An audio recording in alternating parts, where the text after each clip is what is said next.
Juan, a hard-working immigrant dad, walks into a grocery store with a plan. He's quiet, a little unsure, but ready to do something big. Ever felt like someone looked down on you just for being yourself? That's where our story starts. A regular shopping trip turns into a fight, a lesson, and a moment no one saw coming. Before we get into it, we'd love to know, where are you watching from? Drop it in the comments so we can bring you more stories that feel close to home. And please hit that subscribe button, it's free, and it makes sure you won't miss our next story. Ready? Let's dive in. It was a busy Friday evening in a grocery store in Texas. The place was loud, carts clanking, kids laughing, and cash registers beeping. Juan Morales, a 40-year-old man from Guatemala, pushed his cart through the aisles. He wasn't tall, just average, with dark hair and tired eyes. His clothes were simple: a gray sweatshirt, old jeans, and sneakers. He didn't look like much. But Juan carried a weight no one could see. Juan had been in the U.S. for 3 years. Back home, he'd been a chef, cooking for small restaurants, making plates people loved. Here, he cleaned tables at a diner, earning enough to eat and pay rent for a tiny apartment. Tonight, though, he wasn't shopping for himself. He had a bigger idea: food for the shelter down the street. He'd been dropping off meals there for months quietly. No fuss, because he knew what it was like to go hungry. He moved carefully, picking things up: a bag of rice, some beans, a few onions, a cheap pack of chicken. He counted every penny. In his head, his budget was $40, but the cart kept filling up. Grabbed some spices, nothing fancy, just cumin and chili powder, then a loaf of bread. The total crept higher, $55, maybe more.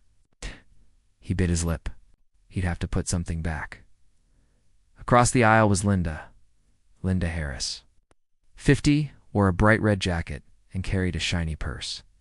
She was there for a few things: a steak, some salad mix, a bottle of soda. Linda had a good job at an office, a nice car, and no patience for crowds. She saw Juan, his cart piled high, his hands moving slow as he checked prices. She sighed loud enough for him to hear. Juan reached for a can of tomatoes. His cart bumped Linda's by mistake. "Watch it," she barked. Juan pulled back fast.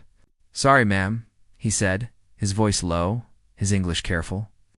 Linda didn't let it go. She looked at his cart and snorted. "What's all that for? You can't even pay for it. Why don't you go back to where you came from?" The air went still. Juan's stomach dropped. He stared at the floor, his face hot.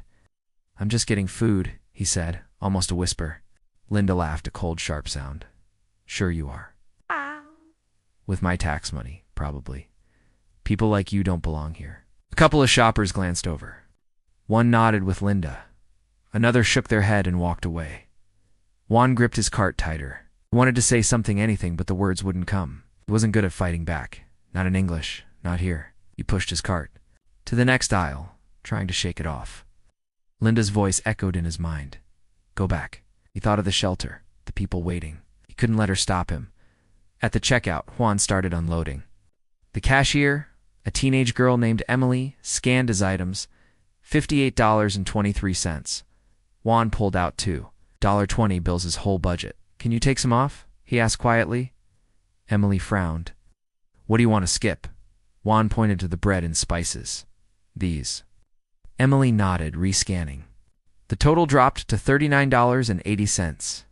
He handed her the money, his hands steady now. Linda was right behind him in line. She saw the whole thing and groaned. "Oh, come on," she said, loud enough for the next lane to hear. "Holding up everyone because you can't count. Unreal." Emily shot her a look but said nothing. Juan grabbed his bags, ready to leave, when a man in a store vest walked up.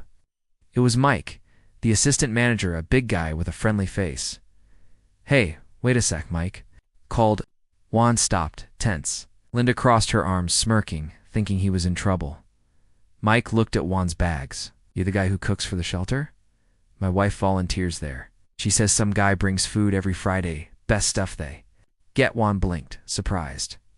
Yes, that's me," he said. Mike grinned. "Man, you're a legend over there. Why didn't you say something?"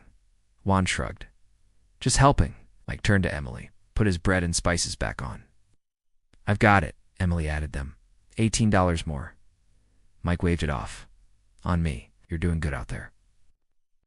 Eyes softened. Thank you, he said, his voice cracking a little. Linda's smirk was gone. Her face turned red. She stared at her soda and steak, suddenly quiet. The people in line started talking. He's the shelter guy? So cool. Linda grabbed her bags and rushed out, head down.